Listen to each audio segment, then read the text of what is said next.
Hello everyone, this is Anitha Sakthi. இது வேடிக்கையான குடும்பம் எபிசோட் நம்பர் 19. வாங்க இன்னைக்கான எபிசோடுக்குள்ளே போயிடலாம். நம்மளோட குண்டோட ஹஸ்பண்ட் கடத்தெருவில் ஒரு கடைக்கு முன்னாடி நின்றுட்டு இருப்பாரு. கூடவே ஒரு பொண்ணும் இருக்கும்.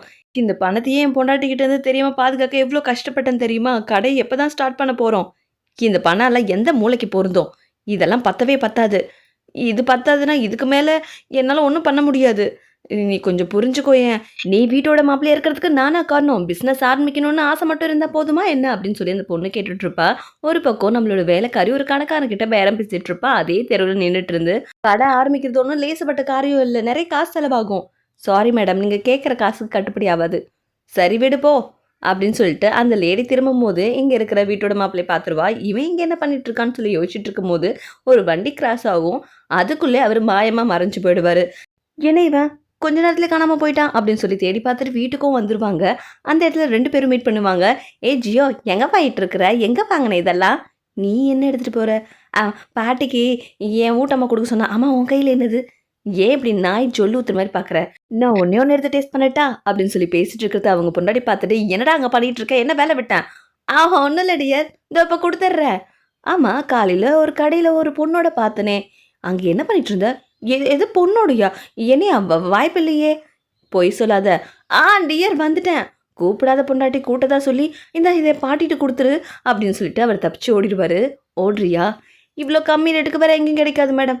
அதான் எனக்கு டவுட்டாக இருக்குது. காசு வச்சிருக்கல மேடம், நானே பழுக்க வைக்கிறேன். அதான் கம்மி ரேட்டுக்கு கொடுக்குறேன், வாங்கிக்கோங்க. நல்ல பழம் மேடம்.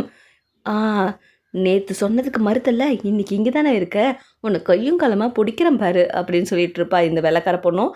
சரி, இது இந்த ரேட் தானே சொன்னேன், இதை விட ₹1 ஜாஸ்தியாக வாங்குறேன் பாரு அப்படின்னு சொல்லிட்டு அந்த கடைக்கு ஓடி வந்து உள்ள 2 பேருக்கும் கள்ளக்காதல் நடந்திருக்குன்னு சொல்லி எட்டி பேசிகிட்டு இருப்பா. கையும் காலமாக பிடிக்கிறேன் பாருன்னு கதவை திறந்து பார்த்தா 2 பேரும் கேக் செஞ்சிட்ருப்பாங்க.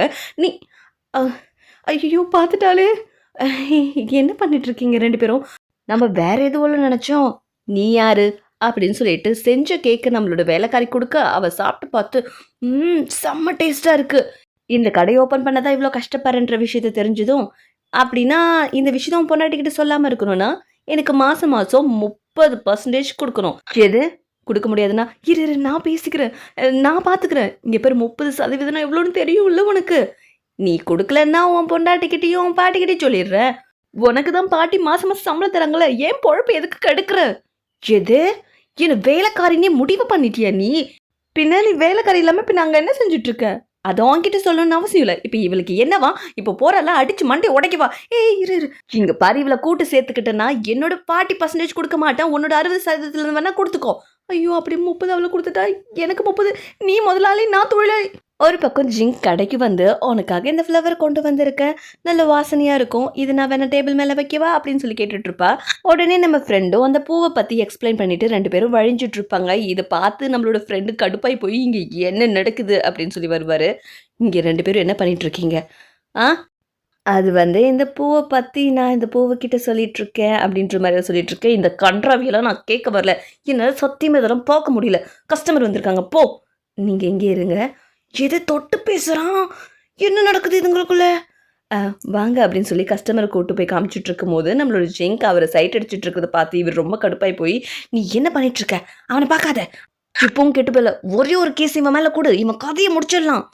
அங்கே என்ன பண்ணிட்டு இருக்க? கொஞ்சம் சாம்பிராணி போக போட முடியுமா? நீ போய் செய், நீ தானே விளக்கற.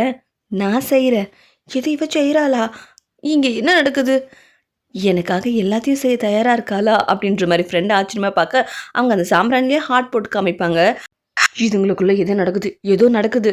உடனே இவங்க வெக்கப்பட்டு ரொம்ப சிரிச்சிட்டு இருப்பாங்க. இந்த கேப்பை யூஸ் பண்ணி நம்மளோட ஃப்ரெண்டு வயலே வாசிச்சு மறுபடியும் கரெக்ட் பண்ணலான்னு உட்காருவார். நான் சொல்கிறேன், இதை வாசிக்காத, அவனை பார்க்காத, உன்னை கரெக்ட் பண்ண பார்க்காத அப்படின்னு சொல்லி ஃப்ரெண்ட் மாறி மாறி புலம்பிட்டு இருப்பாரு. ஆனால் என்ன பிரயோஜனம்? இவர் மாறி மாறி கஷ்டப்பட்டும் லவ் ட்ராக் ஓடிட்டே தான் இருக்கும். அவர் அந்த சாம்பிராணி போகல ஹார்ட் போகிறதும் அதை பார்த்து இவங்க வெக்கப்பட்டு சிரிக்கிறதும், நடுவில் கடந்து நம்ம ஃப்ரெண்டு தான் அல்லாடிட்டு இருப்பாரு. ஒரு பக்கம் பாய்ஸ் ஹாஸ்டல்ல இருந்து 2வது அப்படி ரிலீஸ் ஆகிடுவான். நம்ம கிட்ட காசே இல்லை, நம்ம எதை பார்த்தும் பயப்பட தேவையில்லடா, ஆமாம் பஸ்ஸு அப்படின்னு சொல்லி பேசிட்டு வரும்போது ஒரு கடையில் ஒரு பெஞ்ச் மேலே காலை வச்சு தடுமாறி கீழே விழுந்து, இந்த பெஞ்சு என்ன இடிச்சிருச்சுரா அப்படின்னு சொல்லி அந்த பெஞ்சு குருட்டுத்தனமாக அடிச்சு நொறுக்கிட்டு, எனக்கு உங்கள் கடையினால பாதிப்பு ஏற்பட்டுருக்கு, காசு கொடு. காசா? என்ன பேசுறீங்க? மூக்குலேருந்து ரத்தம் வருது. அப்பனா எனக்கு இன்னும் நிறைய அமௌண்ட் கொடு.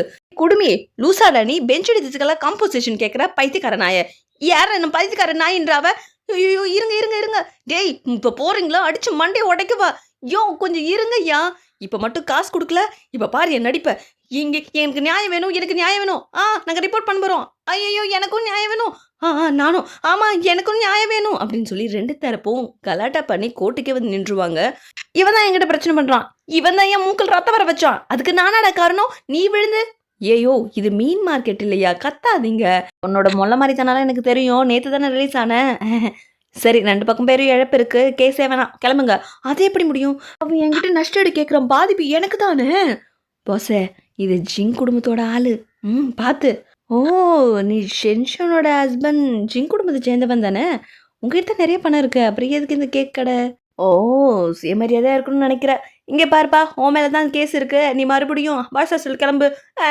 ப்ளீஸ் என்ன விட்டுருங்க இவனை எடுத்துட்டு போங்க அப்படின்னு சொல்லிட்டு எங்கேருந்து வந்தாரோ அங்கேயே துரத்தி விட்டுருவாங்க இப்போ தெரியுதா என்னை பற்றி யாருன்னு ரொம்ப நன்றிலாம் இருக்கட்டும் அப்புறம் ஒரு முக்கியமான விஷயம் இவ்வளோ பெரிய உதவி செஞ்சுருக்கேன் கைமாறு செய்யாமல் போனா எப்படி ஜஸ்ட் $50 கொடுத்துரு $50 நானே ரோட்டில் கடை வச்சுருக்கேன்னு ஓப்பன் கூட பண்ணல நீங்கள் என்னப்பா அவனுக்கு பற்றி நீ வாய்ஸ் ஆஸ்ட் போறியா என்ன வேணாம் நான் எப்படியாச்சும் ஏற்பாடு பண்ணுறேன் இதான் நல்ல பிள்ளைக்கு அழகு கொண்டு வந்து கொடுத்துரு அப்புறம் முக்கியமான விஷயம் என் குடும்பத்தை மட்டும் போய் சந்திச்சிடாதீங்க புரியுது சொல்ல மாட்டேன் நான் எப்படியாச்சும் கொண்டு வந்துடுறேன் அப்படின்னு சொல்லிட்டு அவர் கடைக்கு ரொம்ப சோகமாக வர அந்த பொண்ணு கணக்கு பார்த்துட்ருப்பா ஹேய் என்னாச்சு ஏதாவது கொடுத்தாங்களா என்ன இது நம்ம கடையில் வந்த வருமானம் உனக்கு என்ன கிடைச்சது சொல்லு ஏன் வாய் மூடி இருக்காமனு இருக்க கிடைச்சிது $50 $50 என்ன சொல்கிற அப்படின்னா நம்ம பெரிய கடையை இதை பெருசாக்கிடலாம் $50 நம்ம கொடுக்கணும் என்ன சொல்கிற நீ உதவி செஞ்சதுனால பணம் கேட்குறாங்க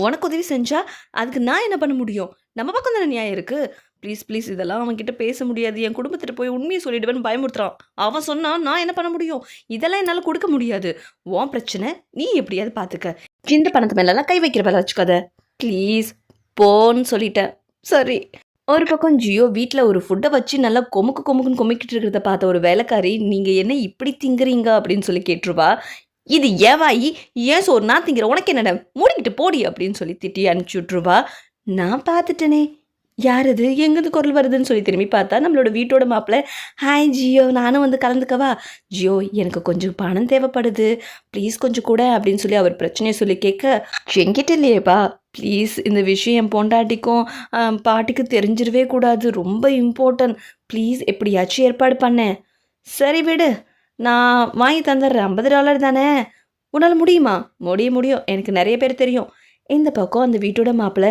அப்பாடி ரூமில் அவள் இல்லை அப்படின்னு சொல்லி வந்து பார்க்கும் போது பின்னாடியே நின்றுட்டுருப்பாங்க எங்கே போயிட்டு இருந்த அது ஒன்றும் இல்லை ஒன்றும் இல்லையா ஒன்றுமே இல்லை நீ ஏதோ என்கிட்ட மறைக்கிறேன்னு தெரியுது அதை மட்டும் நான் கண்டுபிடிச்சேன் உன்கிட்ட நான் என்ன மறைக்க போகிறேன் இப்போ சொல்ல போறியா இல்லையா அப்படின்னு சொல்லி அவங்க மிரட்ட சரி நான் சொல்லிடுறேன் உனக்கு தெரியாமல் ஒரு பிஸ்னஸ் ஆரம்பிக்கலான்னு போய் அது பிரச்சனை ஆயிடுச்சு கேஸுக்கு போனால் அவன் $50 கேட்குறான் இப்போ என்ன பண்ணுறதுன்னு தெரியல அப்படின்ற பிரச்சனையை சொன்னதும் அவங்க கொஞ்ச நேரத்தில் டென்ஷன் ஆகி இந்த புலி நகத்தை வச்சு போராடுற மாதிரி கையை வச்சு ஒரே சலார்னு கணத்தில் அடித்து படுக்க போட்டுருவாங்க பார்த்தா கொஞ்ச நேரத்தில் அது கனவாக இருக்கும் என்ன முழிக்கிற ஒன்றுமே இல்லைன்னு சொன்னனே சரி அதையும் நம்புகிறேன் ஆனால் கண்டுபிடிச்சேன் நீ என்ன ஆவனே தெரியாது உன்கிட்ட என்ன போய் நான் மறைக்க போகிறேன் உனக்காக நான் போய் ஜூஸ் கொண்டு வரேன் அப்படின்னு சொல்லி தப்பிச்சு ஓடிடுவார் ஐயோ